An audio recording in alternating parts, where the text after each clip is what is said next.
Today's guest has undoubtedly made you laugh at some point. You may have even quoted some of his catchphrases over the years. He spent a few seasons on Saturday Night Live, back when it was still doing comedy, the golden era, along with Chris Farley, Adam Sandler, Janine Garofalo, Chris Rock, Phil Hartman, David Spade, Mike Myers, Dennis Miller. Some of his characters, he's played a gigolo, a Martian, a dinosaur, a prince, a guru, a donkey rider, a sensitive nudist, a delivery guy, creepy Elvis, a crime-fighting animal, a surf ninja, a petty criminal who morphs into Rachel McAdams, and a copy machine guy who loves to give people nicknames. He starred along with Jean-Claude Van Damme in a movie about counterfeit fashion. Seinfeld, he was the guy who might have been faking a hearing problem. Repo Man, he mocked Stallone's ignorance about toilet paper. In Waterboy, he turned four simple words, "You can do it," into an iconic punchline. He is a core member of Adam Sandler's Happy Madison Productions. He has been the main character in sitcoms on CBS and in Netflix. In 2020, Netflix released a stand-up special, Asian Mama, Mexican Kids.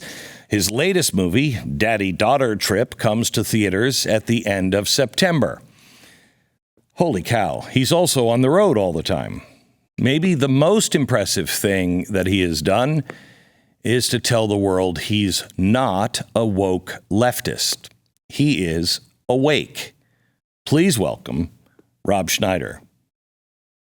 I don't know if you've been paying attention to the news, but there seems to be some shortage of, things like food, gas,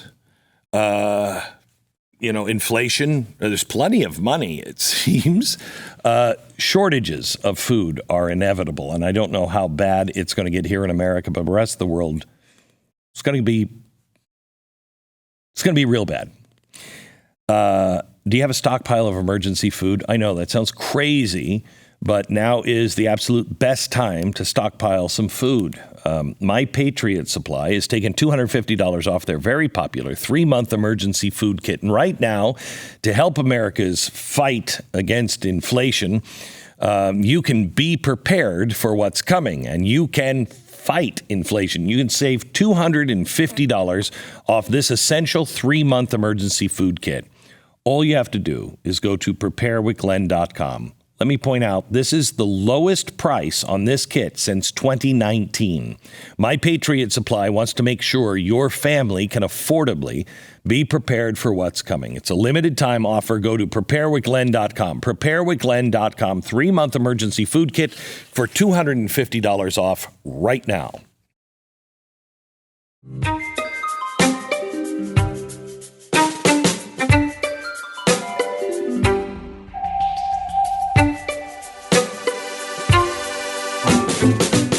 Welcome, El King's dad. It finally happened. The last time I had a famous dad who was having a famous daughter on the show, I was at CNN, and it was Billy Ray Cyrus. And I said to him, "Are you sure?" And he said, "Oh, my daughter had the gospel drilled into her, and she's got good family values." There's no way she's going to be twerking in 18 months. It's not possible. She's from Nashville. She's not going to be corrupted by Hollywood. Cut to. Now, your daughter, though, is 31, and... Yeah, she's doing good. I'm happy for her. She just, I was wondering, I said, why would she want it? And it's like, but she was a stage rat. She was around all those movies. Yeah. I put her in Deuce Bigalow. I didn't even have to give her notes. She just knew it. And I said, either actress, but I think the music business is more supportive, and I do think you can get out of it, and I think country music is the more loyal fans. Yeah. She's drifted there. She had a hit, number one hit with Miranda Lambert and Drunk, which is, as her dad, your daughter has a number one song. Yeah? What's it called? Drunk. Oh, good then. Right? She's not twerking yet, is she? My daughter is ever since she was little, I've called her Lucy because she's Yeah. Lucille Ball. She's just hysterical. And she wants to act and everything else. I've done everything I can. I don't want to hold her back. Yeah. But I've done everything I can to really reconsider. Well, the rejection of it, it's like, especially if you've gone through it. But the weird thing about it, and she's so talented, and she really pushed it. Ellie, I'm so proud of her. But the thing about it, it's like the people most susceptible to the pitfalls of show business are the ones most attracted to it.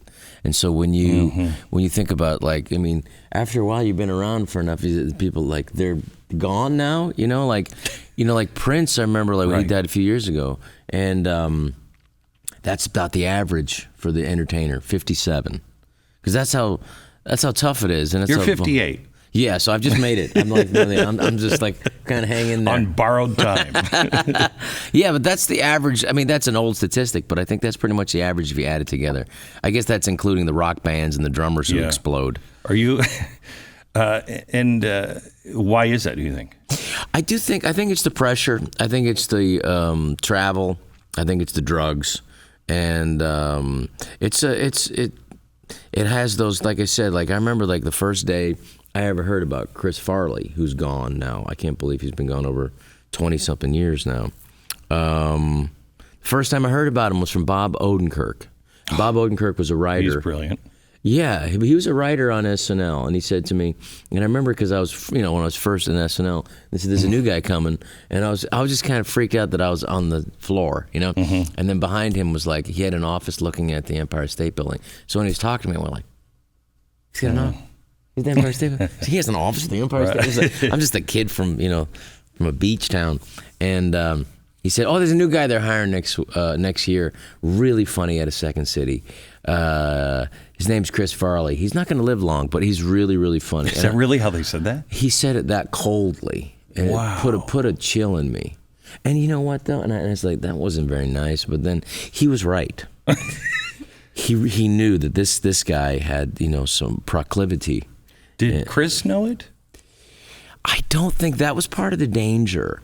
Was for people, they think if they survive a one of those things where they bring you back, and it's one of the things when Nirvana was on the Thursday night, the lead singer, Kurt Cobain. He had to go to the hospital, and he was resuscitated, whatever things they had to do, and then he did a show that Saturday, and I remember being on stage with him, going ooh, there's something off, about it, and just a darkness, and a tired or fatigue that I just never seen with a young person. And Chris, towards the, he just didn't think he could die, and that's the danger. And the thing about Chris, a sweetheart, even when he was high. Sometimes the real beast comes out. Somebody was a drunk and a mean drunk. He was a sweet, super nice guy, but I think he thought it was like a joke. And one of the things that I didn't show up at a party one time because I knew he was going to be there and he was still using. And I did want, if you show up, you're tacitly approving of it. And he was doing a movie, and it really made me angry at the time with the Brillstein Gray, which is management, that they were still making money off of him when they knew he had a problem, And but at the same time, he wanted to work, so I've become less angry. But also Columbia, Sony Columbia was making a picture with him, knowing that he had was a drug addict and should be in therapy. I think that's the hard part. I remember when they trademarked my name, and all of a sudden I felt like a product. All of a sudden I was like, oh my God, I'm no longer a human being. I'm a product, and that's, I think, part of the problem with, especially when I was working with Fox and everything. You don't exist. You don't really exist. Yeah. You are something that they use to just push out in front. Well, that's the problem with mainstream media as it moves through. I mean, Noam Chomsky, who I agree with a lot of stuff, some stuff I don't, but he described it in The Manufacture of Consent really well as a wrecking machine, a wrecking ball that is just destroying things and moving on, and it never goes back to check the destruction that it leaves behind. And I do think that it's human beings, and the way that it's happening again with social media and the people that can be just swept under the rug, just destroyed. Gone. And people who's it's just a new way of, it's a new, what I call it, it's a new religion. It is this wokeism thing. It really is. It does fit into it. And there's so many tacits to it. And it's coming from the left. And it is a Marcusian religion that is happening, and it is and just like any religion, or just like what it was when extremists, whether it was in the Spanish Inquisition, there's going to be heretics, and these heretics need to get burned. And now it's the stake of social media, and I've been one of those, and you've been one of those. But wait a minute, wait. You just quoted Noam Chomsky. Yes. So where is our nexus? First of all, what the hell are you thinking being on this program? You have to listen. You have to listen to people, whether and I agree with, first of all, Noam Chomsky talking about American foreign policy. It doesn't matter if you're a Democrat I agree. or a Republican. Yeah. It's the same crap. You have the same Republicans who you would think would not want to put $40 billion into a war in the Ukraine. And they put more 60. into that. 60 now. Yeah. And it's like, we should be putting that here. We could be putting that and putting that, whether it's protecting schools like that Maya Flores says we could be doing. And I know it's up to the states to do, but for their own. But the fact of the matter is, Ukraine, as Obama said, is not a national priority. It is not a national security issue. It's not in our interest. What Ukraine had a chance to be was Sweden. And if they really would have given a shit about, if they wouldn't, just this warmongering and money-making thing, they could have turned in Ukraine into Switzerland. It could have been the tech Switzerland, the breadbasket, and also a tech wonderland, and it could have done. And they should have been right in the middle, not being forced. And it was NATO and it was the United States foreign policy, another misguided foreign policy, pushing Ukraine to the edge. And for anybody who goes like, yes, but they deserve to have freedom, I go, okay, if you want to put missiles facing toward, on the border of Ukraine facing toward Russia, it's just very simple. You just tell people, let's have China putting missiles in Tijuana facing towards California. That's going to stay, those missiles are going to stay there for about 36 seconds before they get wiped out. And so you have to, you got to respect Russia's sovereignty, and you also have to know that, Russia is not the enemy. Russia isn't. They just aren't, and that shit's got to stop. It really does. Russia's got the GDP of Texas, roughly, and so they don't have the money to do it. And we have more in common with Russia than uncommon. That we have our differences. The enemy's China. China wants to destroy any semblance of freedom in the world. That is the enemy, and that is something we need to focus on. And it is, and it should be, treasonous to sell schools, farmland in the United States. What are we thinking? That is lunacy, and that is dangerous. And I hope that we'll have a leader very soon who will, understand that. Yeah. It's terrifying what we're doing. I mean, I was just talking to Vivek Ramaswamy. Do you know who he is? Vivek Ramaswamy. He is a guy who's been in tech and pharmaceuticals and Wall Street, and he just started an anti-ESG index going right after BlackRock. But instead of tearing them down, he's just saying, move any investment you have in energy, American energy, move it over here, because our shareholders are saying, drill, do what's right for your company, not for some global entity that is trying to control things. Yes. Well, the sad facts are green energy. I would love it to work. Me too. I would think if green energy was the answer, it would be, I would celebrate it, and it would be fantastic. And, there's a really interesting documentary called, and another name that would not come up here much, Michael Moore. He's the executive producer of this movie called Planet of the Humans. and it exposes, and these are liberals who just, and God bless people who really believe it should be pissed at all of this garbage. It's anger, but the thing about it, it's like I would love it to work, but it does not work, and it is sickening, and it is really an abomination. Because what it really is it not only doesn't work, it's making the situation worse. Right. So here's what happens, and how it's affecting like the middle class in America and the poor. And it's in many ways. First of all, there's about 300 of them in the United States. And the only reason that these green energy plants, these green, is because they're getting 11%. They're getting 11% from the government. That's the only reason they can be profitable. They don't burn hot enough. So what they have to do is use trees. So what do? And they got to use trees to burn that. So it's worse than coal. So because here's what the thing about it. Because to get the trees, they can't just put the trees in the furnace. Right. They got to chop it up. And what do they use to chop it up?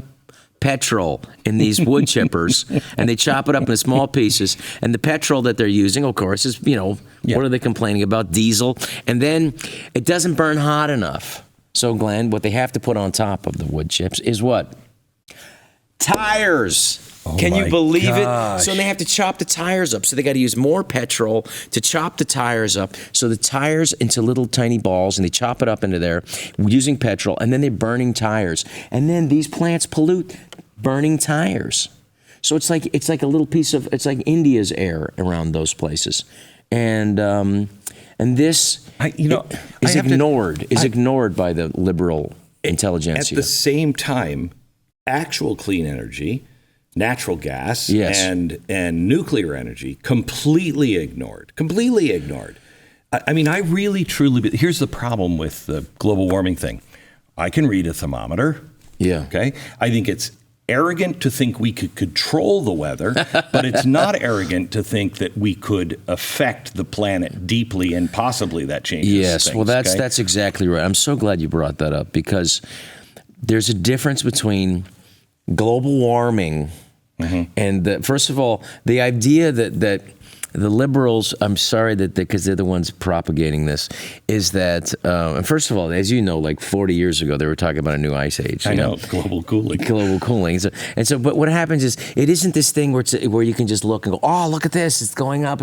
No, it's like weather is just, and the planet and the cycles and the tens of thousands of years, not just 100 years. Yeah. It's up and down. And so you'll have some, and so if we are affecting things, it's going to be there's going to be spikes, and there will be maybe more intense, shorter winters, and maybe longer hot summers, whatever. Some place will be drought, some place will be flood, but you just can't go off of and say this is for sure. There are an effect that affects people, and I am very, very much into this. Like, I do think that, like, I do agree that, like, overfishing is a real problem. But you're not.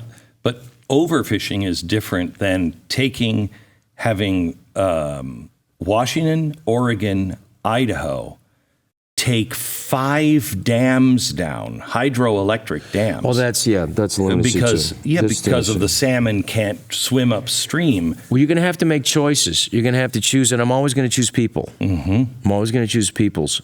You have to. I mean, that's the one thing. Going back to, like, I know Noam Chomsky, he said, the most important thing is the human condition. He's right about that. How do we increase the human condition? Yeah. This is what you said, Malthusian, earlier.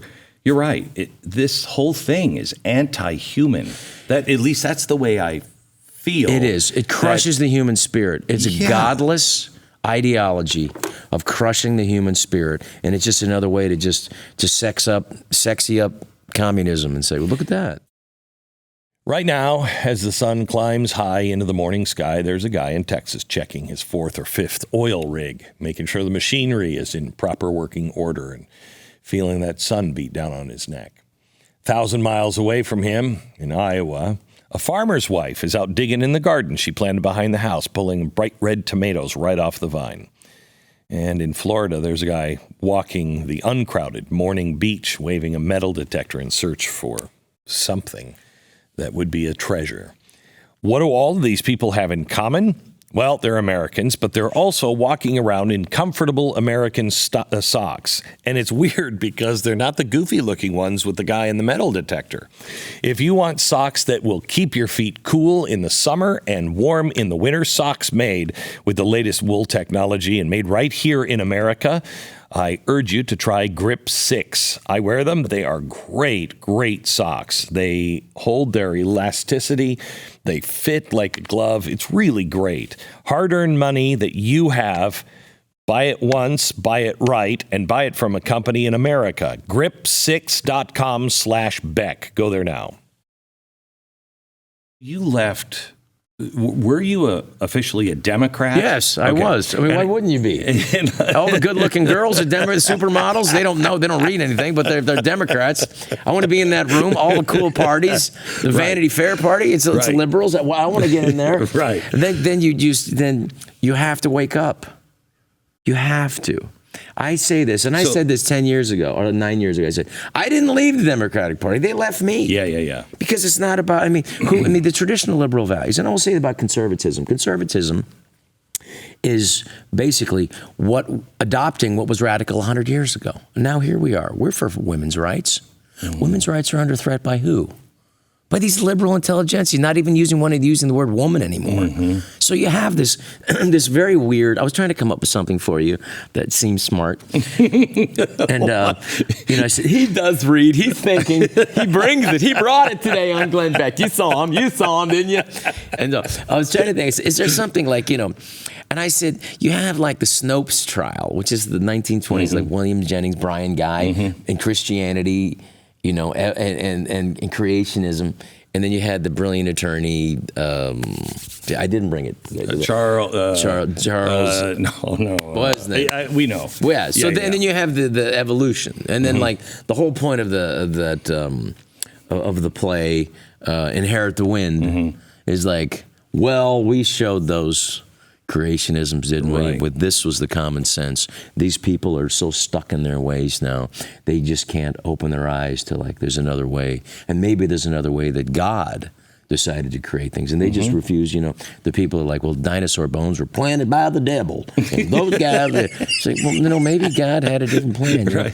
Instead, but what happens now is you have the atheists are now on that side, where they're totally closed off and won't look. The left has become everything they used to stand against. Yes. You know what I mean? Everything. They are. It's like the left is like standing back to back with what they used to mock mm-hmm. and the way that what they used to believe. And now it's become, if you fight against it, it's heretical. I mean, even like Maya Flores, who's this, lovely Republican who finally won in this part of Texas, which is, I'd never heard of that part of Texas. Texas is so huge. It is big. And it's like, there's a part of Texas, I didn't even know there was a congressman down there. I still thought that was part of Mexico. And so did Mexico. And there's nothing but Mexicans there. And they still think it's mostly part of Mexico. So this part would always voted Democratic, finally voted after 154 years, voted for this lovely Republican. And she's got nothing but crap. That's the thing about it. It's like, I think like the Republican Party, at the end of the day, it's just, they don't have that, overall, that innate nastiness. There's just like, why would you attack this woman? She's a woman. She's Hispanic. Is she not fit into that umbrella at all? It's like to me, it's that same attack on like Ayaan Hirsi Ali. Mm-hmm. And it's like, Ayaan Hirsi Ali, he came out of Somalia.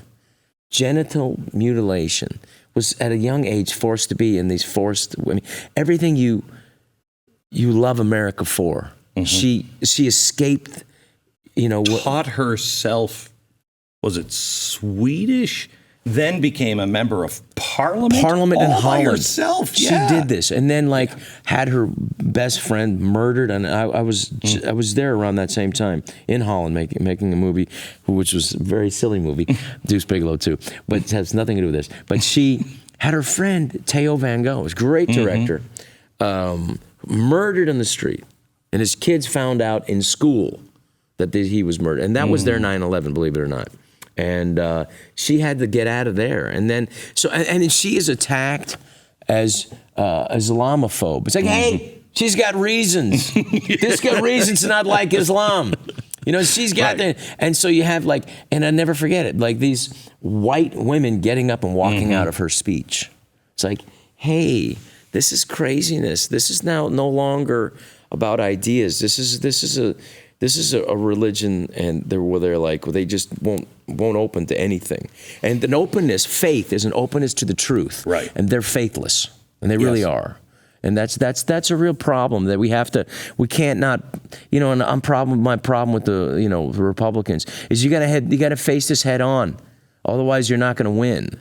Otherwise you're gonna continue to have this degradation of Western culture and American culture specifically, and the degradation of freedom. You have to be able to name your enemy, and we're not doing that. And our enemy is Marxism and wokeism and all of the isms. You have to you just get under that wokeism. And you go, it's fun. It's communism. Look at that. It's right there. It's right there. Look at that. I just scratched the surface. And then... wait, I got to go back. 2013, you're a Democrat. Okay, 2012. Were you the kind of Democrat, like, because when I was on Fox, I wouldn't have guessed you would have been a fan. So were you? I was, but I was also cagey because you would also say things that made sense. So as a liberal, I would go like, "Hey, this guy's in it." Well, I agree with that. That's how you get. That's how you get liberals who are open-minded, and that's why you get an Elon Musk. That's why Joe Rogan, Dave Chappelle. It's like at a certain point, the liberals got to wake up. Well, this is lunacy. Yes. Otherwise, you're just closed-minded. Then you're part of the mob. That's what happened. I was listening to you, and I go, "Well, that seems a bit." Well, that's right. Well, he's right again. Well, that made sense. Did you hear that? And people go, "No, this guy," because you get labeled, and then when you're labeled, and then you get like, and then it's I've always said, I don't understand people who hate a race or anything else. Get to know the individuals. You'll hate them for legitimate reasons. You know what I mean? But when you blanket somebody and you pigeonhole people. That happens and all the time. And the weird thing is because it is cyclical, like if you go back to like the moral majority in the 1980s, which is like which also was interested in censorship, and they censored that Larry Flint thing, which was this, there was a thing in one of his very vulgar magazines where it was I think it was. Who was the moral majority's name? I'm sorry. Come on now. Yeah, Liberty University. Yes, come on. I'm in my 50s. I was drinking at Nick and Sam's last night. Come on. I know his son. Moral majority. Help. Camera. Who knows? So anyway, so it was basically a picture of him. What was his mother in an outhouse having, and so intercourse, whatever. And so that was Jerry Falwell. Yeah. So he sued. Yes. And it went all the way to the Supreme Court. And the Supreme Court ruled correctly that even something obscene and with absolutely no taste still is protected by the First Amendment. And that was a correct ruling, because you have to, even something absolutely tasteless, even something horrendous, you have to, that freedom of speech is tantamount. Yes. Even something you disagree with. Yeah. And that is the key to it. Even something I hate. The only ones that need protection are the ones that people will hate. Exactly. Nobody's trying to ban things that everybody agrees with. You know what I mean? So you have to, and that's the thing about free speech is the big one. And that's the thing that, like, America has its problems. It has its problems. I don't think it has its race problems. As my mother, who was Filipino and came over to this country, she said in 1953 when I came to this country, we had a race problem but we don't have anymore. And I said, well, she would know. Mm-hmm. She would know. I mean, she sees it. She was a school teacher for 30 years. So you have. And now, so the most important thing, like the bellwether of freedom in the world, is our freedom of speech. That is under attack, and that is something we have to fight for. I have to fight. If I hate what you're saying, I can't stand it. I will fight, and I will fight for your right to say it. Yep. That cannot be, and that's what's happening. Like even like Maya Flores tweeted something to me and back about 87,000 IRS agents. We should hire 87,000 people to protect schools. Whatever. You know, and I know the states are supposed to be in charge of the schools.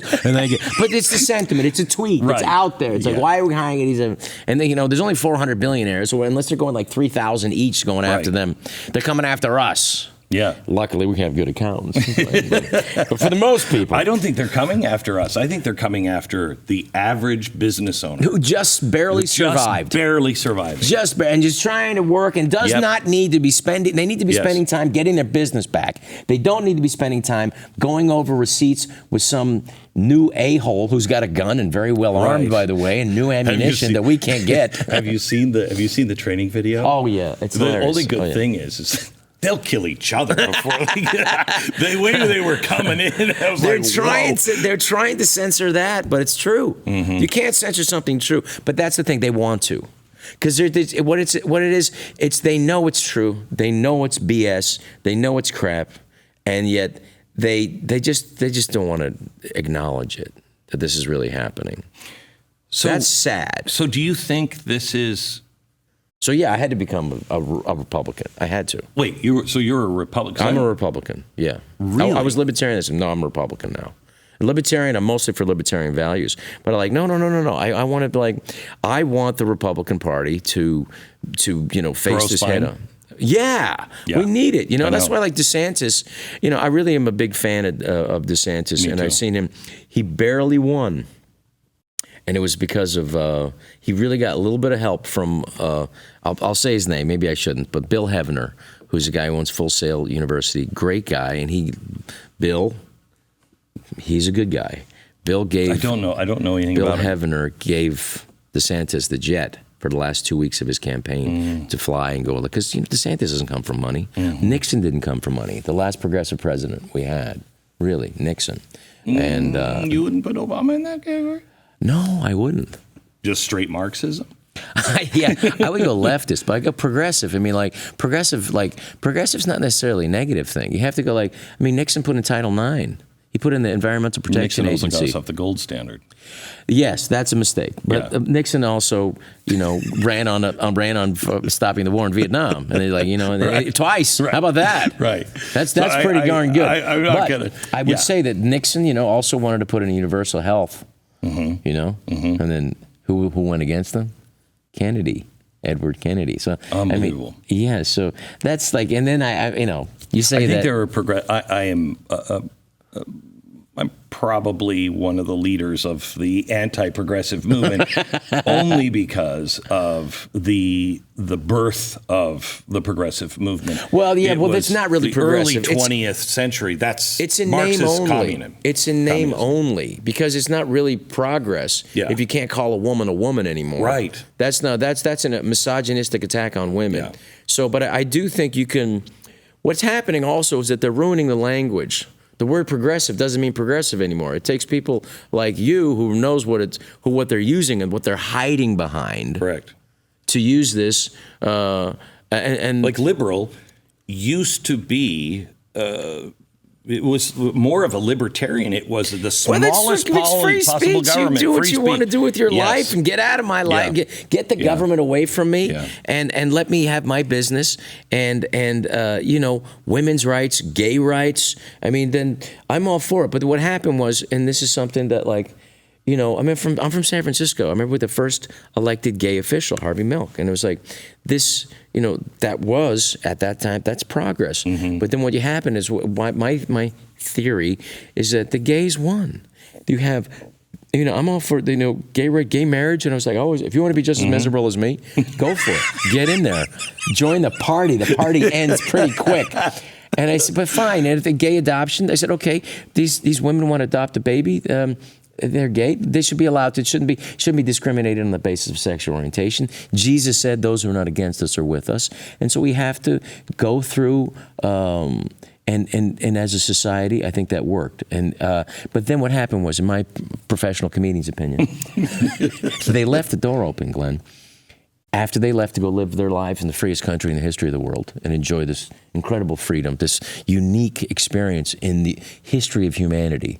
this bastion, this incredible moment of just a couple hundred years here. And really, it's a flash. It is. It is an incredible flashpoint that is hopefully not a light that's diminishing. They went to go leave and live their life, and they left the door open. Well, they left the machine running. The machine. And it kept going. Yeah. And the crazy people got in there. And that's where, like, you can't use, men could get pregnant, men could have babies, and then women, you can't use the word women. Yeah, woman is like, and when you think about that, like, I mean, everybody knows what a woman is. And so why are we lying? Why are we making, and I tell this to people, the audiences, I say, everybody knows what a woman is. A woman is someone who gets mad at you for something you did 5 years ago. A woman is... And doesn't tell you. Yeah, just holds that grudge. Yeah. A woman is someone who uses her tires as curb finders. You drive with your wife, honey, the curb. I know.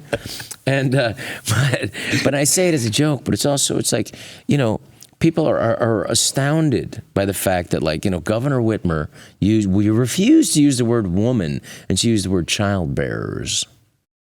And then the New York Times called it people who menstruate. And for some of you older ladies, people who used to menstruate. It's like, what? What do we? And I said, what if this really catches on? The next time you go to, like, the Nordstrom's and you're like, yeah, I'm looking for some shoes for my wife. Am I in the right place? I mean, is this the shoe department for the people who menstruate? 'Cause these shoes look a little big. These shoes like these are for the people who, with outside vaginas, the sausage hangers, So what are we going to call men now? So it's lunacy.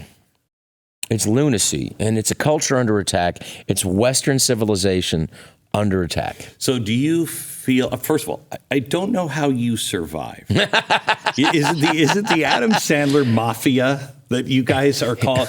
I don't know if you know. I haven't made a movie with him in years. How did you survive?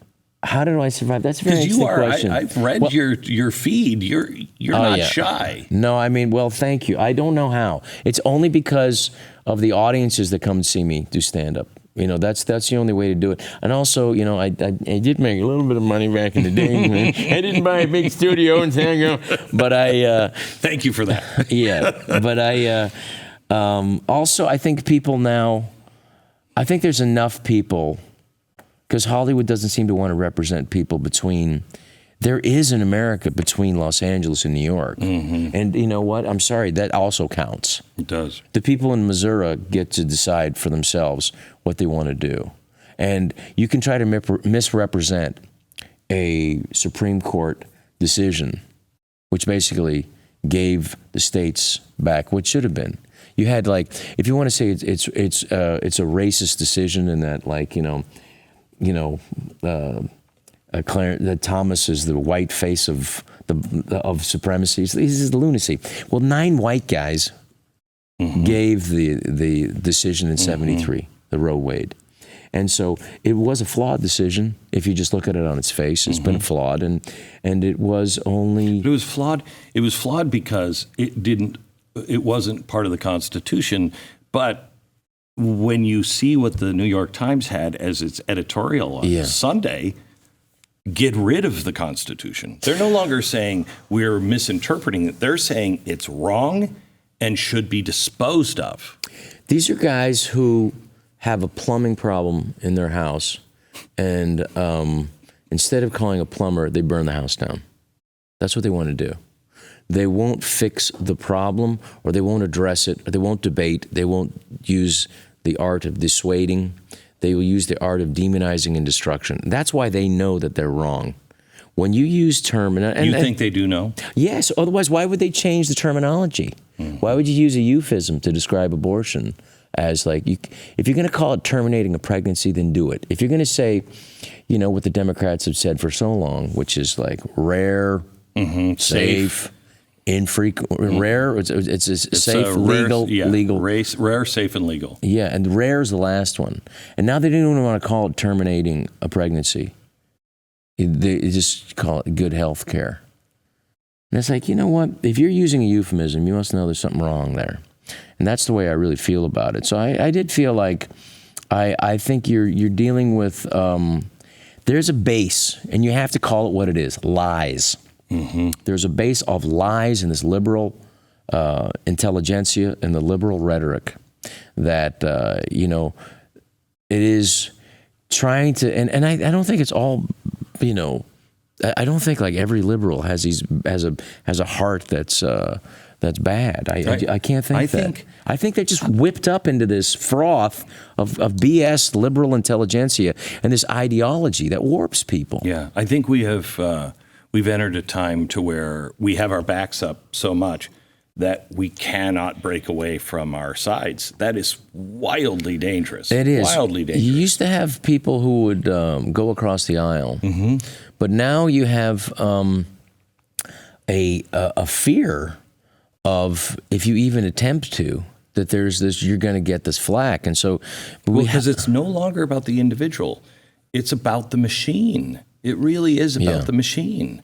You could vote for a Republican, but is the machine going to chew him up and spit him out? Well, it's true, because what you have, interestingly, I think the way I'm interpreting what you're saying is you have parts of government that are captured. And yes. I don't say that lightly, and I didn't want to say that. But we have agencies like the CDC, and now, unfortunately, the FBI. And by the way, for people who think crazy, when people think like the FBI is like, I don't say that lightly, and I think the FBI has, historically behaved badly. I mean, I just read the letter the other day just to remind myself, because I was trying to go, what is similar to what's happening in the FBI? And there was a letter that they sent to Dr. Martin Luther King Jr. to get him to kill himself. And that's the FBI. I don't think I've read that letter. Yeah, well, it's a real letter, and now it's unredacted, and you can read it. And it's just, I remember talking to Warren Hutcherson. He's a terrific writer, and he was on Saturday Night Live at the same time, and with me. And he told me, and I had to look it up. He said, like, at the last meetings of the Black Panthers, there was 11 members, and like 9 of them were FBI agents. Sounds familiar. Yeah. Sounds very And if you familiar. look at like if you really read in the Governor Whitmer and the kidnapping thing, I know. It's just, are we spending our tax dollars to like take these people who are marginalized already, who are depressed and looking for work and this and thing, and not living the American dream, but still Americans who love their country, and we're trying to get them to commit a crime so we can ensnare them? Is that what our law enforcement at the highest level of our government should be doing? It's truly frightening. I mean, I've never been one who's just been all rah-rah America. I know that we've made huge mistakes. I know I've been on the wrong side of things. I was for the war in Iraq. What a stupid idea that was. Yeah, I did get caught up into that myself. Yeah, and so we change, but I've never, and maybe I was stupid for it, but I never thought that the system entirely is corrupt. And now I feel like, if it have you turned it off and turned it back on again? You know what I mean? We need to reset to factory settings, because it just seems so corrupted. Well, you have the definition of fascism. Yes. You have it. You go like, well, what's fascism again? You go, let me look it up. Okay, it's where corporate interests and the government get together and they go, so when the Biden administration is telling Facebook what they could to say, right? But isn't that? Yeah. Isn't this against the technical definition of our constitutional First Amendment? There's a reason why the first one is free speech, protecting speech, and why the government should not be involved in it, because all our other ones stem from that. They all rely on it. Yeah. And so you have this. I called it a creep earlier.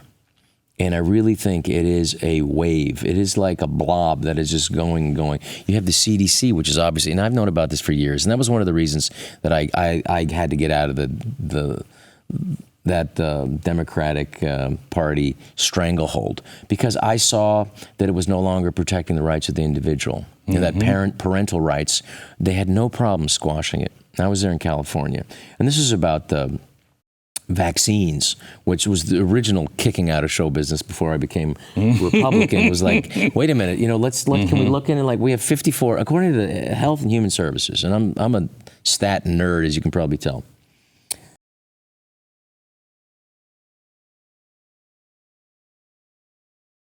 Where there is risk, there has to be choice, or you don't have freedom, you have tyranny.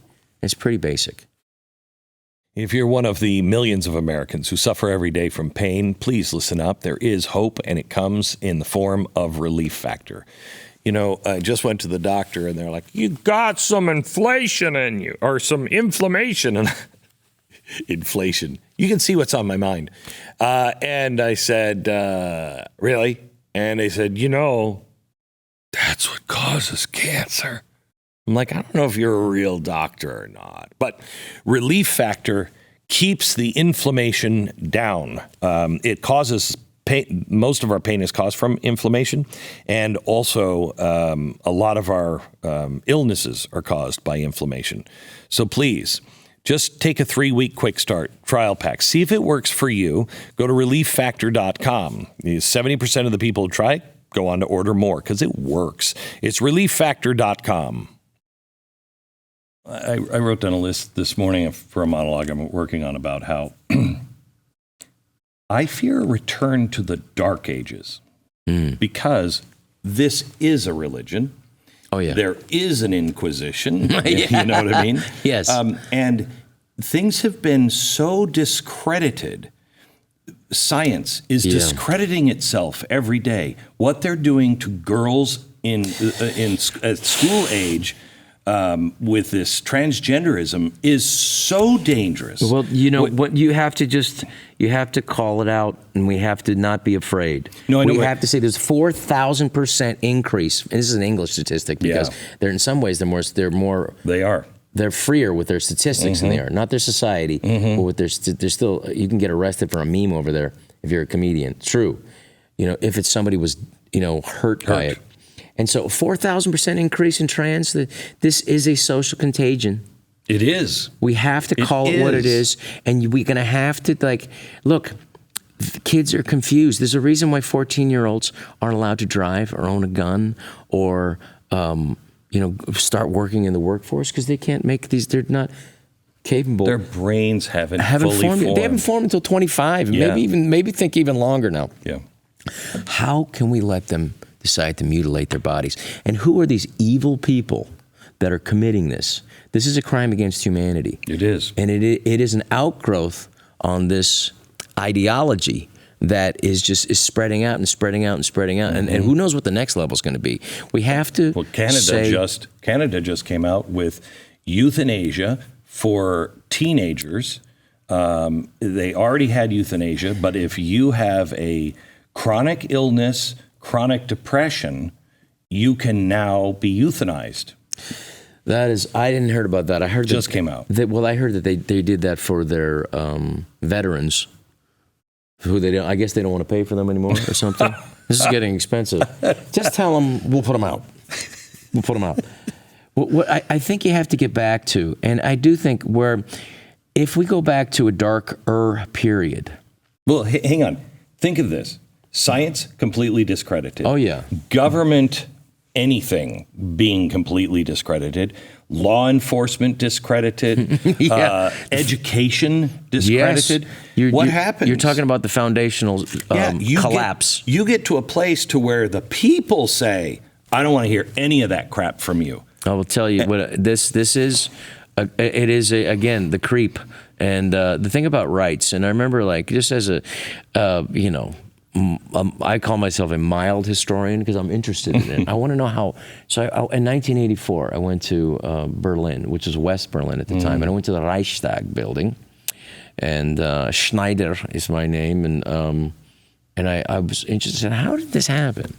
Can I just go there and read? So I spent 2 days there at the Reichstag building, and I said, let me just read. How did the German people, the most educated, the more PhDs in the 20th century, was in Nazi Germany than anywhere else? When I tell that to people, they get angry because I have a PhD. What are you talking about? No, your degree doesn't mean you are prevented from committing evil. atrocities. Sometimes overeducation is you become an idiot on common sense. Well, you become indoctrinated into a system, you know. That's why, like, you know, people that they hire at the New York Times, they're indoctrinated. They go, I'm not indoctrinated, because you don't even realize you're indoctrinated. Right. Because they would have never hired you unless you were and went to that Correct. educational system, Ivy League school of indoctrination. So now you're there. You don't even realize it. So I read the laws that were enacted after the National Socialists took over in 1933, 1934. And they didn't take them all over in one night. Yep. They took one at a time, and this one, then this one. We're going to marginalize these people, and we'll kill these people. And it was like there was a euthanasia thing that they did with the mentally handicapped, and people got angry about that. Interestingly, according to Hitler's Willing Executioners book by Daniel, I forget his last name, he said the reason why they put the death camps in Poland was because the Nazis wanted to put the Jews and exterminate them in a place where they hated Jews even more than in Germany, Poland. So, and it took hundreds of thousands of people to make that work and to just kind of go along with the system. And there's a really interesting book called The Sociopath Next Door. And it talks about, it's really interesting from a psychiatrist's point of view and the historical background. It's about 60% of people that just go with everything. Yeah. 4% sociopathic, according to the book. And so you have the makings here in our country of another genocide. Everything's there except for the mass murder, because all of the censorship and all the other stuff is under attack. What I'm hoping for, because I believe in this country and I love this country, and I feel like I have to speak up, because at a certain point, Glenn, you have to put country, God, and family above career and above the almighty dollar. Yeah. And I have done that, and you have done that. And are you willing to lose it all for what you believe? Absolutely. Yeah. Because if we don't have it, then we have nothing. I don't care about my career anymore. I care about my children's. Me too. The country that they're going to live in. And my hope is this. My hope is a beautiful story from a chaplain in England. When the American flyers came over in the early days of World War II, when the American flyers came over after, this is like the dog days, 1942, late 42, when like their friends were getting blown out of the sky. They would go over on the bombers and half would come back, 2/3 would come back, you know, but they were dying. And there was one particularly awful week, 2 weeks, where there was a very high percentage of these pilots were getting blown out of the sky and getting killed. And they went to the prison. They went to the Air Force chaplain, and the pilot said, "Why?" I said, "Our friends are dying. Why should we do this? Why should we get up tomorrow and fly?" They did this at like literally 4:45. They're supposed to leave at 5:30. Why should we do this? Tell us why. They didn't say they weren't going to do it. So tell us why we should do this. Our friends are dying. Tell us. And the chaplain was really, woke up and said, well, humanity has come out of the dark ages. We've come out of where people get burned at the stake. People believe and go along with this. And there's a darkness that we have come out of and doing a more of an enlightened period, a more freer period. And he said, this is a step back into those darkness. These are the darkest parts of humanity. And we need to stand up for that now. And that requires this. So they all flew. We are there again. Yeah, and it requires a new set of flyers. Why did that affect you so much?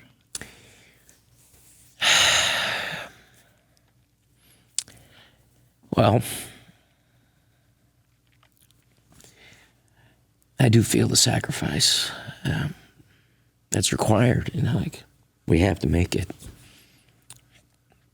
and we got to do it because we were lucky, man. We grew up in that boom time of American, like 1947, Jackie Robinson. I consider that like, that when the inclusive part of America, and then 54, Brown versus the Board of Education, and then you have like my dad in 1954. He just, after Brown versus Education, he said, I'm gonna, and my dad was in real estate, son, I'm gonna rent to black people. And he said, this is wrong. This is not moral. And I grew up with that guy, and I grew up with like, my mother who was an educator, and when also half her family were killed during the Japanese occupation.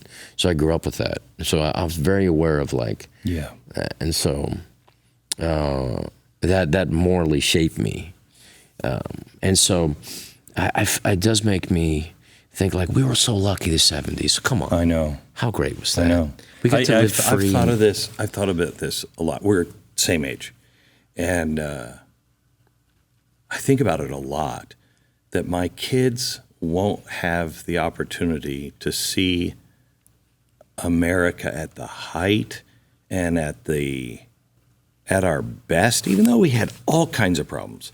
Yeah. But we still had freedom in a different way than they'll ever understand. And, when I left New York, I didn't realize it until later.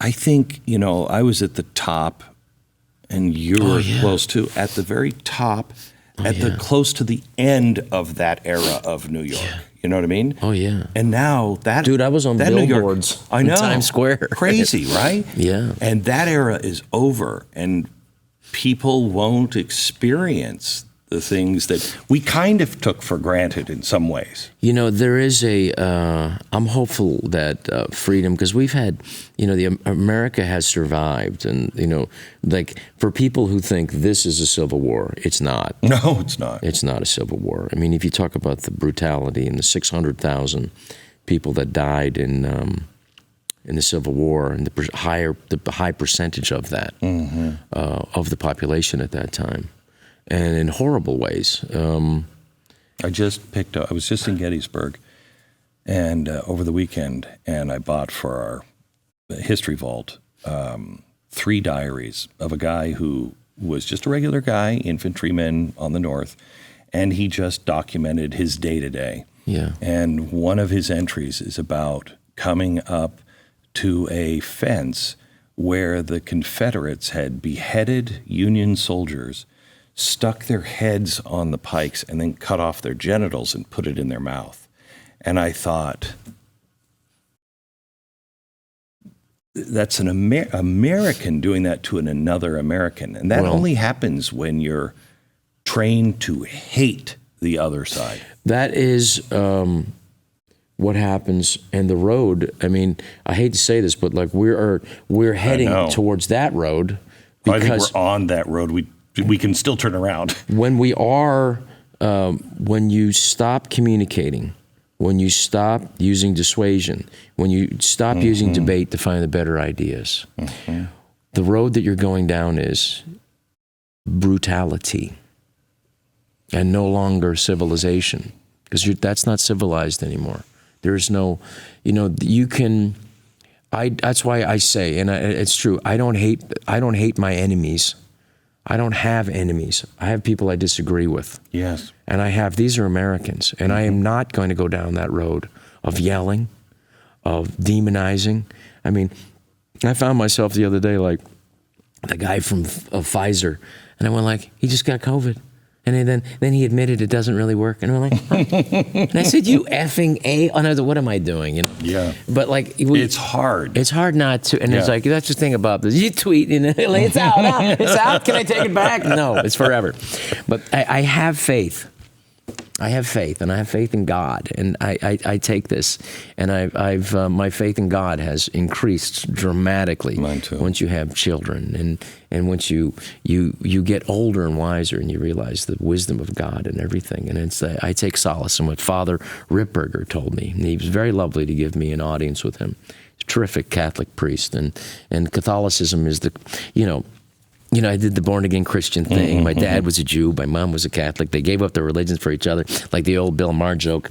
When I go to confession, I bring my attorney. Father, this is Mr. Cohen. He'll be answering all the questions. But the Catholicism is the closest to the actual word of Jesus and the fact that it was, went from the Aramaic to the Greek to the Latin. And Father Ripperger said to me, because he was talking about the rise in evil in the world right now, and it is.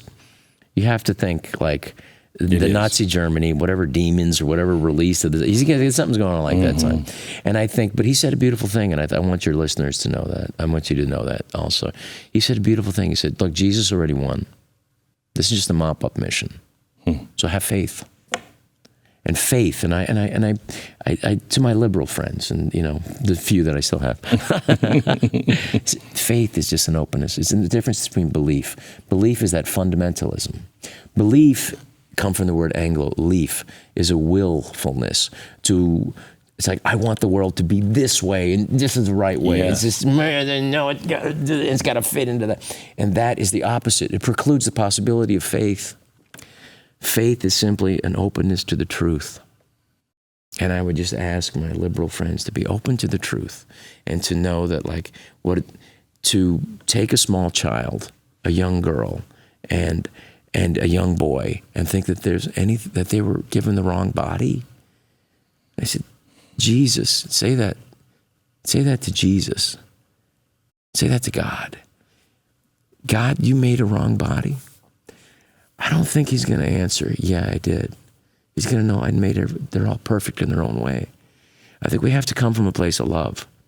We have to come from a place of God. And it's like, that's the only way we can heal. And that's what, at my best, I'm going to try to do that. At my worst, I'm going to get wrapped up and angry, because I'm a human being too.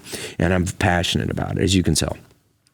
But I want to send a message of love and God and faith and family. Have you read Martin Luther King's 10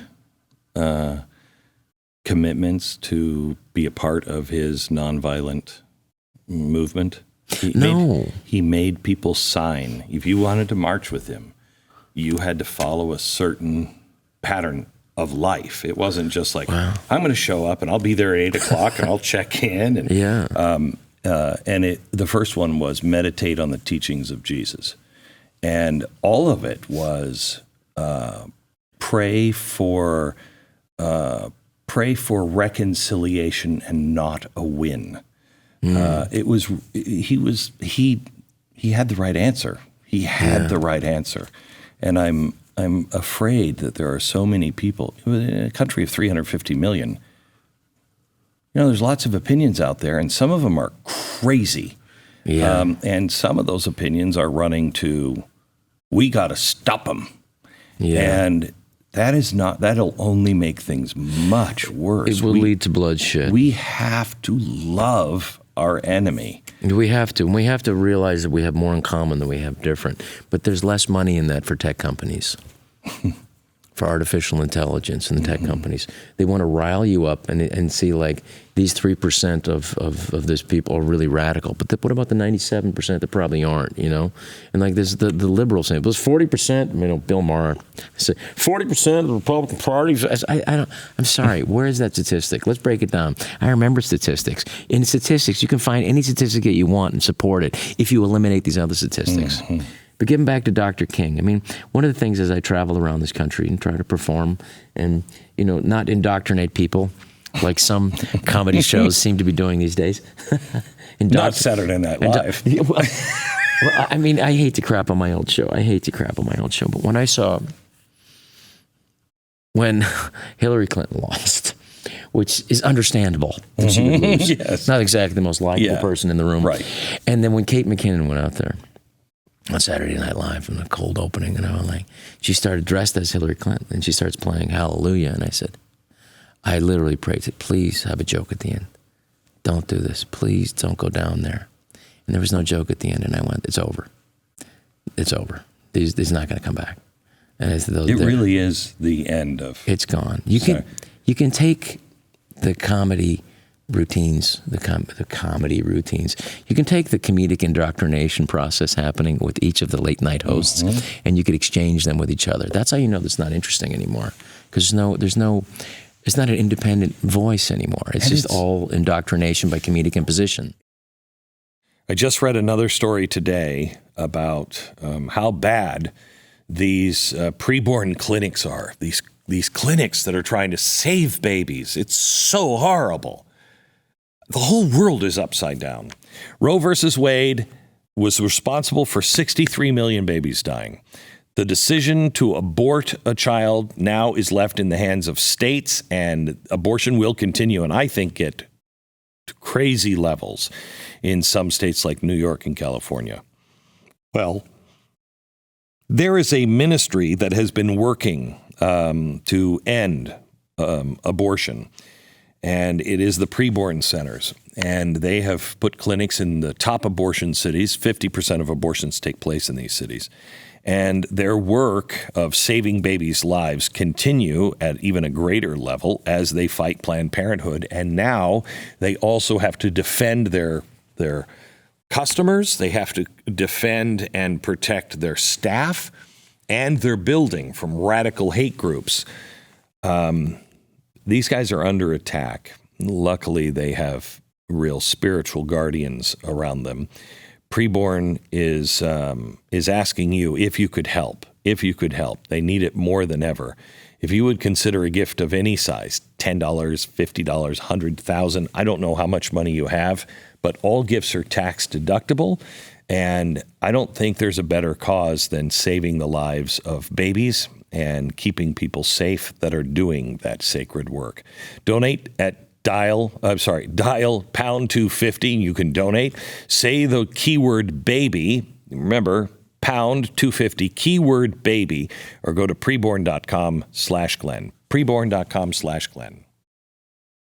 Correct me if I'm wrong, but you used to work in Saturday Night Live when a conservative and a liberal could work side by side, and you'd hit both sides. Yeah, well, that was the whole point. Right. We always leaned more left because we were more liberal, because that's where all the girls were. Right. Let's be honest. Right. That was the whole I got in the show business. I realized that, hey, look, I'm 5'5" barely. I'm Filipino. I look kind of weird and whatever. And I said, I have to do something to get these beautiful girls, because this ain't working. And so you get wrapped up into this, and I guess I am a liberal. But we leaned that way, but we also called it when it was necessary to be called. I thought there's no way that you would have hit Barack Obama and Joe Biden as hard as at least Joe Biden, because there was tons of funny things about Joe Biden. There wasn't. They stayed away from it, and truthfully, they just and Lorne Michaels will say this, and he'll say the liberals, they're more sensitive. They can't take the jokes, the Democrats, and it's true. But I will say, they were still doing great stuff. The real genius for Saturday Night Live is Jim Downey, the head writer, and he wrote this, and he's also conservative.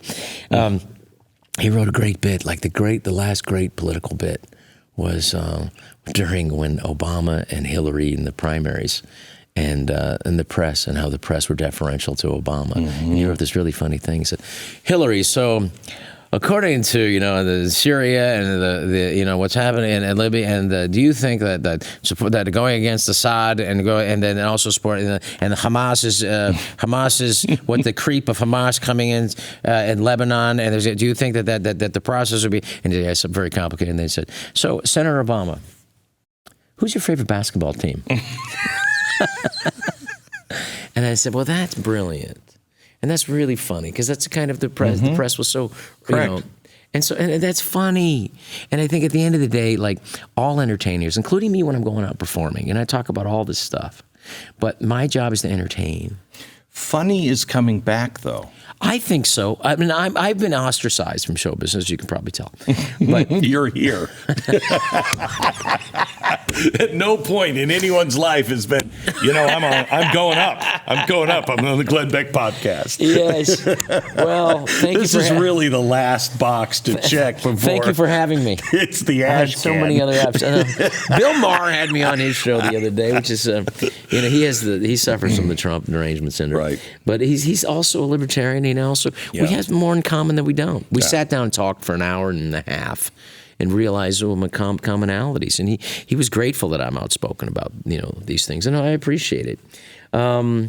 But We're here to entertain, and we got to entertain. But if you can entertain and enlighten, and also, I mean, you can use both. I mean, that's the thing about George Carlin. I think George Carlin would be all over this. And, Oh, yeah. And I don't think it's not well, you can't say what the dead would speak of. But if you look at his history of calling bullshit, Yeah. he'd be all over this. Lenny Bruce. I don't. Oh, yeah. I don't understand how comedians don't see that. Comedy is always the way to. There's the great ones that are calling it. I mean, like Dave Chappelle, who's as liberal as you can be. Yeah. And he's calling it, what is it, the lunacy. Yeah, but I think that's relatively new. And when he started, everybody was like, oh, God, he's done. Oh, yeah, right, yeah. Well, somebody tried to stab him the other day. He was very funny, though. He said, like, somebody tried to stab me with a gun that identified as a knife. He's brilliant. I don't agree with all the politics of it, but he's brilliant, And it's like, I want to go down that road and things. And you were talking about Dr. King, and I sometimes when I'm traveling around, like I was in Atlanta, and I went to the Civil Rights Museum, and I was just walking through there, and I saw there was an old TV playing newsreels, and the local reporter in Atlanta was interviewing Dr. King, and he says, "Anything surprise you? What surprised you most about the Civil Rights Movement?" And I went, I got to hear this. And he said, well, the most surprised me the most was he said something to the effect of, was the incredible amount of people, good people, who did nothing. Mm-hmm. And I was like, whoa. That struck me. Always the case. A large amount of good people who did nothing. And that's what we're dealing with in this fight, like whether it's the people who just go along, like in the pandemic, and just, we'll lock up perfectly healthy people and quarantine them, even though that's never been done before and there's no science behind it. We'll just do it. Okay. What? And so you have this authoritarian totalitarianism out of like Governor Newsom in California, which is like, he just doesn't care. He just, it's just they love the power. They love getting up talking every morning. They love ruining small businesses. They don't have a problem with it because he's never worked a day in his life. Yeah. So they don't know how hard it is to work and to paint houses and to open a business every day, and like the small amount of percentage after you're done dealing with taxes and the state taxes and the permits and all this stuff, and your employees and that taxes and healthcare and all this stuff, and you got to have a little bit left over for yourself. They don't care about that. They don't know what it's like. They don't. So that is really like, that's why I said Chinafornia. That's not racist. China is a one-party system. California is a broken one-party system. And I say a very crude joke about it in my stand-up act. Can I say something? Yeah, Is sure. it okay? I say, this is very crude, but it's a nightclub, There's a theater, People pay money. Sure. I give a warning now. John Right. Cleese, who's very liberal, we get along more than we disagree. He's very liberal, but I said, John, I had like 10 walkouts last night for people. He said, you should give a warning before your show. So I do. So this is the warning, just so you know. Well, I give a warning, and I say that, and I'll give it in John Cleese's. I'll try to do John Cleese's. For those of you who find themselves in their own ideological echo chamber, and if ideas separate than their own may cause their own emotional collapse, this may be a time to pretend you forgot something in your huge fucking truck and go out and have a good cry and be the pussy that you know you are in your heart. That's the warning I give before every show. And then I talk about California because I got the heck out. I couldn't deal with it, And and I tell people that California, this is crude, and I apologize. California is like a beautiful woman who used to blow you, but hasn't blown you in a long time, but she's still spending all your money. She won't let anybody else blow it. And now she's got homeless people in her panties. And so anyway, that's very crude, but it sets the tone for what they're going to expect from the show. But it's less dangerous than your Biden Old Yeller comparison. Yeah. Well, that I got really angry people on that. People got very angry in me when I said, I said, Biden. And I tell people, the audience, I set them up. I go like, listen, I don't know if you know, maybe I'm crazy here, but I think Biden's not all there anymore. And people just fall out laughing, And I said, and I've been like, if Biden was a dog, you'd put him down. You would. You'd have to, It's like, you take him outside at sunset, try to make it nice for him. You go, Fido, with a 5-iron, you're out there. Fido, take a look at that beautiful thing. And whack, and then it's over, And people get very upset over that. I have to tell you, I heard that joke, and I was very concerned about your animals.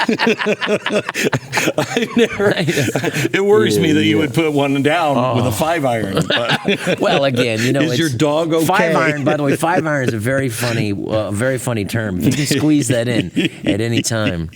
And it's, the thing about what's sad for me is that, because I try to appeal to liberals, because I don't want to lose a potential audience. Mm-hmm. I want more money. I want more people. Mm-hmm. And so, but I do feel like if I can get to them in a way where it's not antagonistic and I'm not attacking them, and sometimes, like when I say the Biden joke, they just get up and leave.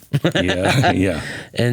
But I say, hang in there. I wish, hang in there. That's the one regret that I have. I wish I would have been more aware. I really thought that you're the first person that has ever said, I was a Democrat, and I'd watch you and I go, well, that's right. That was kind of what I thought. I thought if I could make it funny, and I could make it all entertaining, somebody in the press and somebody on the left would go, at least that can't be true.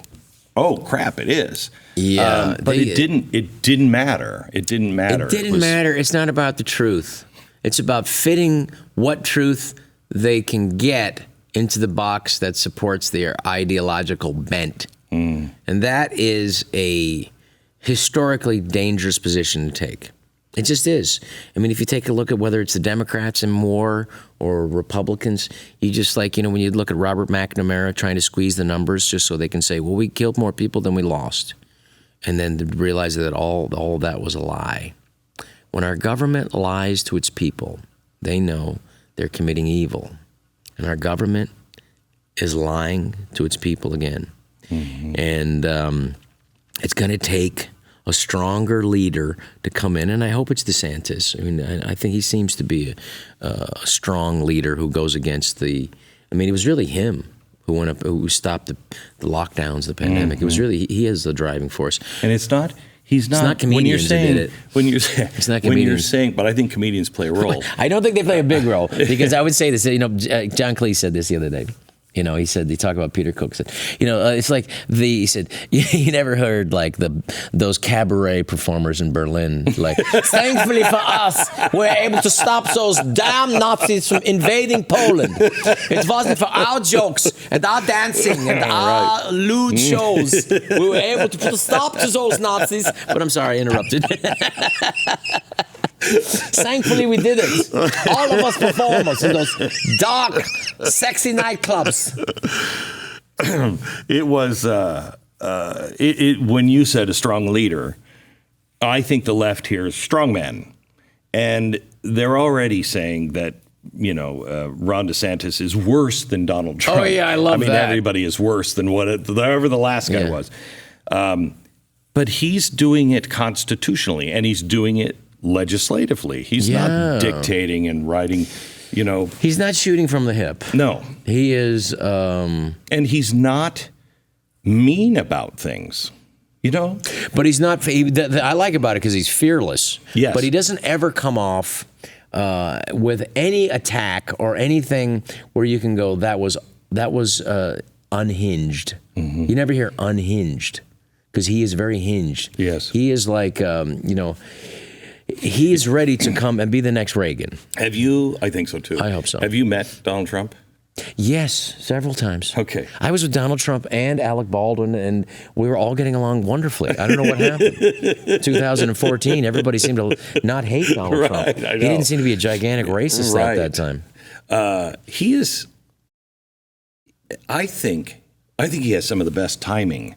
He's funny. He is hysterical. He's funny, and you have to give it up. It's like he after can't be 4 funny. years, half the country really missed a good time. You missed some killer tweets. You Twitter, you screwed up. Oh, we had some good tweets coming. But the thing about it, and you know when Angela Merkel of Germany, the leader of Germany says, "You guys are going too far censoring a president, the leader of a country." That's uncharted territory. That is a step toward totalitarianism. I mean, the jokes going around about they better have found some real illegal criminality in Mar-a-Lago, like, Hillary's 30 phones she busted. Those are the jokes that are out right. there, But, that's a bridge too far. And I think you have to, the real heroes of our republic were the ones who walked away from power. When Nixon in 1960 was told by his advisors that, they cheated in Chicago, we can fight this. And he said, no, the peaceful transfer of power is more important than any individual. That's important, and also when Al Gore backed off it, and when President, when George Washington was offered to be king, and he walked away from power. That was the greatest thing he ever did. And greatest thing any leader of any real country ever did. Yeah. I can't let you leave without. I just heard you on the podcast with Dana Carvey and David Spade. Thank you. Yeah, it was really good. Very, very funny. Thank you. I tell the story of the first time you had a role, and it could have been, I think you wrote it for somebody else, but you had to play the role. And it's, yeah. Can you tell that story? Oh, yeah. Well, they said, I said, because you see the difference between people getting on Saturday Night Live. They start getting movies and dating supermodels. And it's like, everything you dream of as a young boy, and it's like, and I said, well, how do I get on how do I get in the. Right. Because you were just a writer. Just a writer. And that's all they thought of you as. Yeah. Lauren said, you write. And then, and I said, can I perform? And, Lauren was like, well, Chevy started as a writer and things went pretty well for Chevy. And I said, all right, I'll do it. And so they said, well, write something you can. I said, how do I get on here? And he said, well, if you can come up with something you can perform better than anybody else, we'll let you do it. And so I remember, because at that point they had so many performers on there. I remember, it seemed like the beginning scrawl was like, and Adam Sandler, and Dana Carvey, and Sarah Silverman, and Al Franken, for some reason he's still around, and this and it seemed like that was the longest part of the show. You went from the scrawl of the cast to the news, basically. Right. And so I remember one time they had a half of a half an office. In other words, there's an office, and there were so many people, they divided it, and then the heating and cooling vent was in mine. So I was either freezing or boiling, and I have claustrophobia because I have older brothers who put me in sleeping bags and closets as a boy. So I'm always like, I can't stand being. And so I said, well, let me just go out in the writer's room, and I can breathe. And I noticed everybody walking back and forth to go eat, to go to the bathroom, or do whatever they got to do. And I noticed you couldn't be as excited the fifth, sixth, seventh time as you see Kevin Nealon. And I thought, what if it was a guy just as excited? Kevin, all right, Kevin, hitting the bathroom, Kevinator, Kevin. And he came up and started playing with me like, Rob, what would you have said? Kevin, all right. Just the guy who's too happy to be there. And then I said, well, I got to come up with a reason for people to interact with him because nobody's going to be. And I said, well, I'll put him next to the copy machine. And I said, they'll come in to make copies. Nobody makes copies anymore. You just scan it. So his life will be over. And it was one of those things that caught on. It made me famous. Time magazine put it in there. It was just because everybody's looking for something fun to do in their office. When did you know I'm part of the culture? Interesting, after I did it the second time, I went into the Sunday morning where you're really hungover, and it's just because it's the 100-hour week. You're hungover from lack of sleep, but you're in your 20s. That's why they hire people in their 20s and suck their youth out and then throw them away like last week's newspaper. And I was in one of the mini marts there on the street, and I was just getting milk. And when I used to be, before I realized I was lactose intolerant, I'm getting milk and some whatever. And I hear somebody, and they're going, Steve-O, Stevenator, Steve-O-Rama. And he didn't even know I was there. So I said, if it's happening here with strangers, don't know him, then it's happening everywhere. So funny. And I had 11 radio interviews the next day. Really? And I said, I never had a radio interview. How many episodes had you done that character? The second one. Wow. Yeah. It was like, and that's when people watched Saturday Night Live. That's when we had millions of people. Yeah. And it was both sides. Yeah. You know, it wasn't like what I call it was, it's not interesting to just do it for it's a choir of your own clapping people.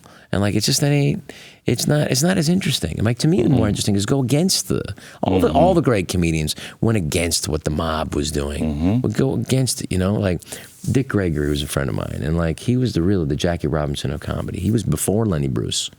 And he passed away a couple of years ago. Andre Gaines, they did a very nice, I was a producer on the documentary, which was on Showtime. And, you know, Dick was, he said, you know, because at a certain point in Hollywood, I was able to like hire people to do stuff. And I went like, I remember my dad loving Dick Gregory and went to go see him at the Hungry Eye with my mom, you know, who she's Filipino. She didn't understand one joke. She go, what does it mean? Well, Marvin, what does it mean, Marvin? I don't understand. What is this? And then, where is the South? What is the South he's talking about? And so I was able to hire him and to be in a movie, The Hot Chick, you know. And then his son told me, he said, not everybody wanted him to be on that movie, but he said, you know, he's a comedian, he wants to do jokes. He came in, he was great. He played the bathroom attendant and he nailed it, you know. And we had fun in there.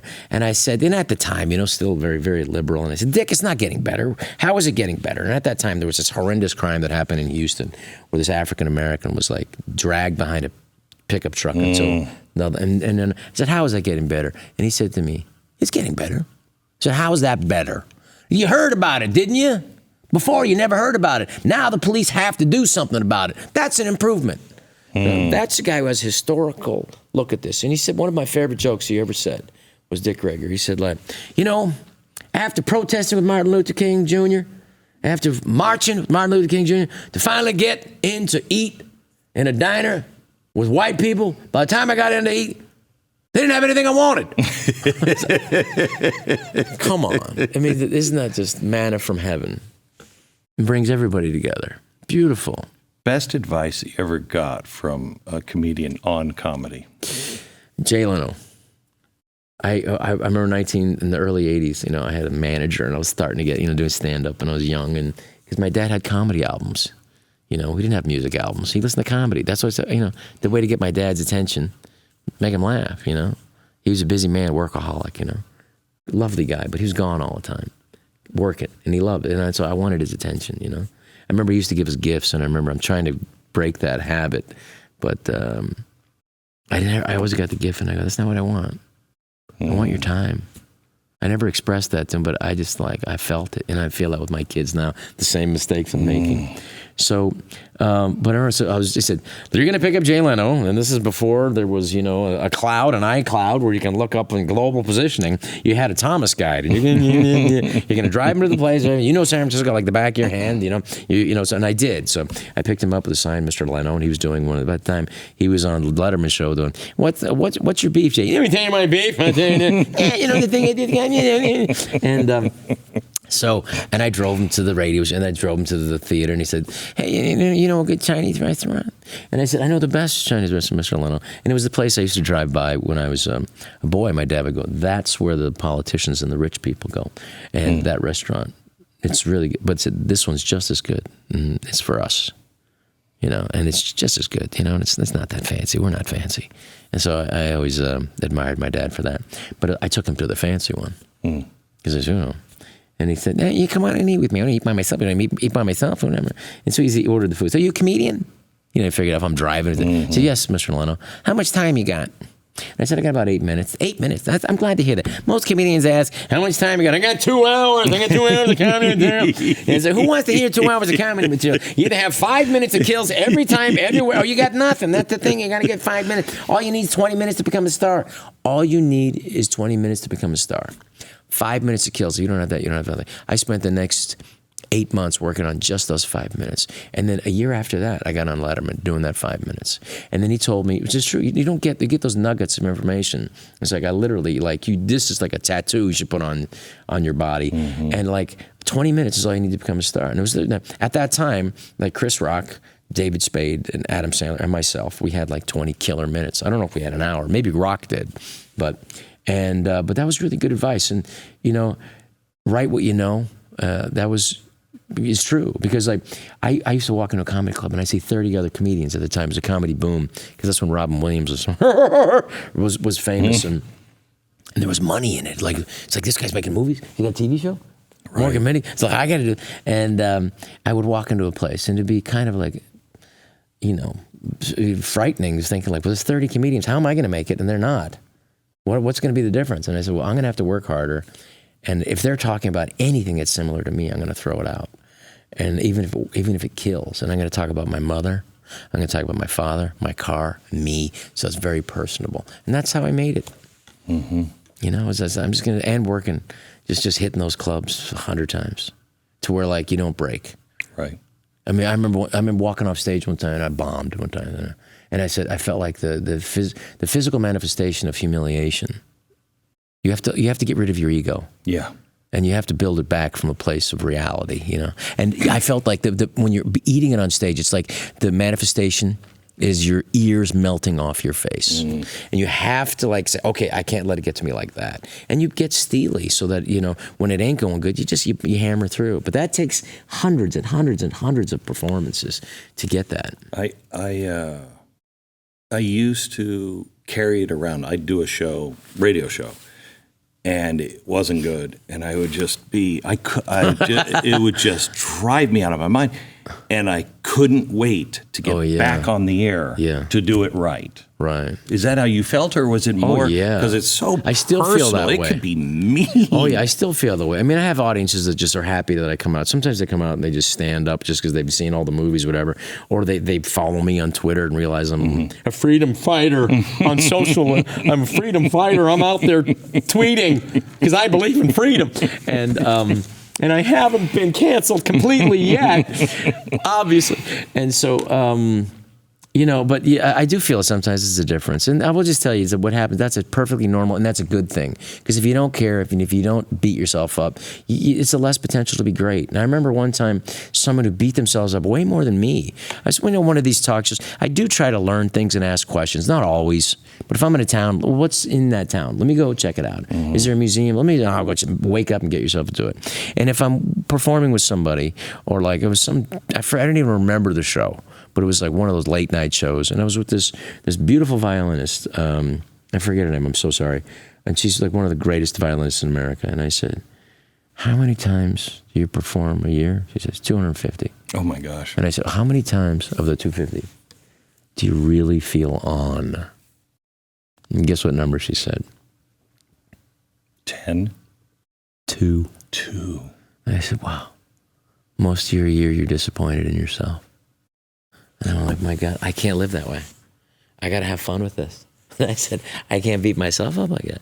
And you still kind of do, but like, it's funny. It does change. And I think it's just years and years and years of doing it. And it's a combination of forgiving yourself. Yeah. It's a combination of don't take it so seriously and I don't really give a crap anymore.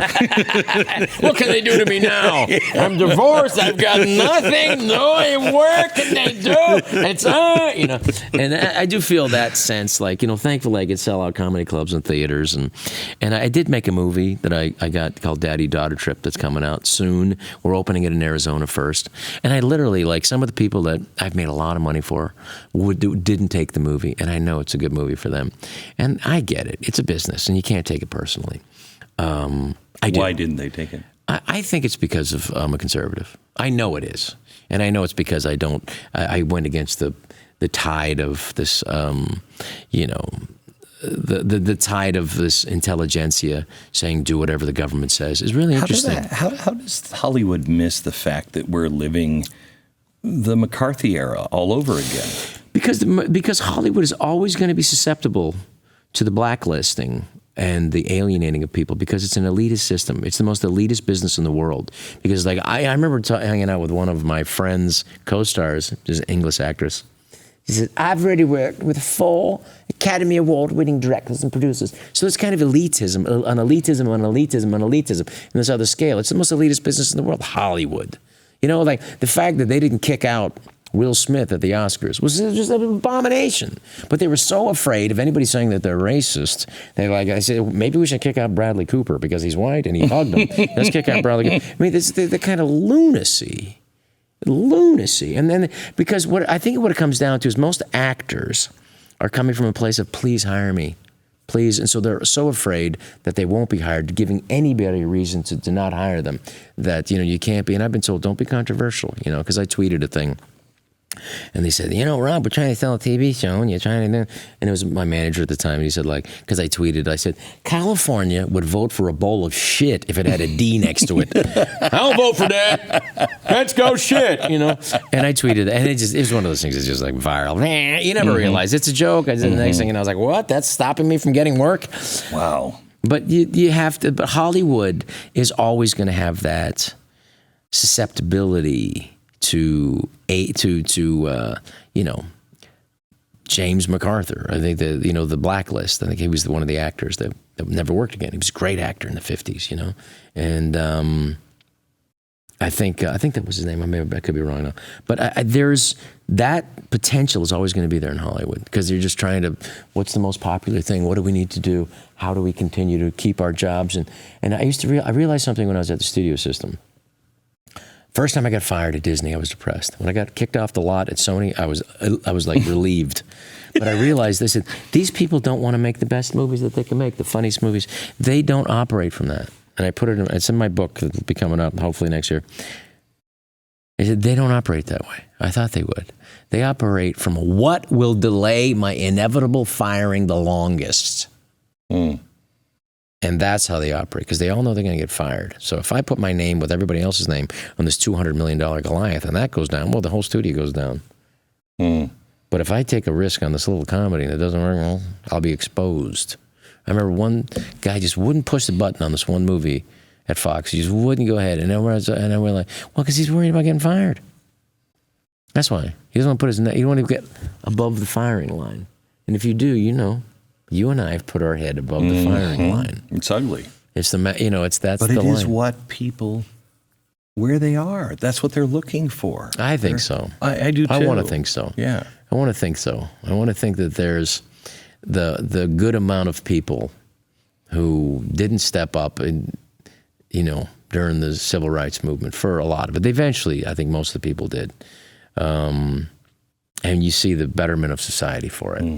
And I think for the people who like agreed to lock down, even though there was nothing wrong with them, and there was no such thing as asymptomatic spread and all that crap that they, I think, you know, I'm hopeful that the next time that the government tries this, because they're not done, I hope that these people will wake up and realize how important that First Amendment is, how important that Second Amendment is, how important that Third Amendment is, even the Fourth and the Fifth.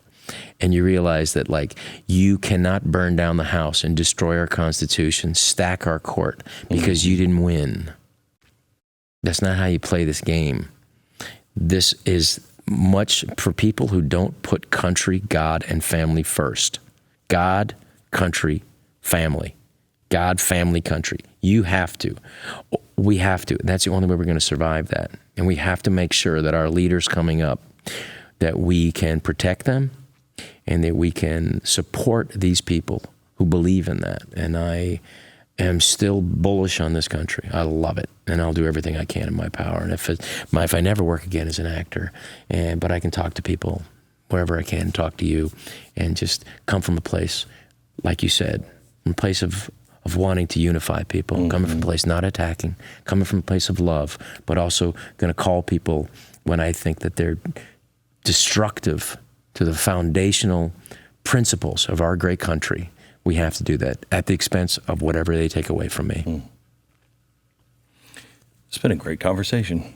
Well, thank you. I think we should turn the cameras on at this point. I think we're ready to go. I think we're ready. Thank you for having me. Thank you. It's a real honor. Well, Pleasure. honor's mine. Thank Thanks. you.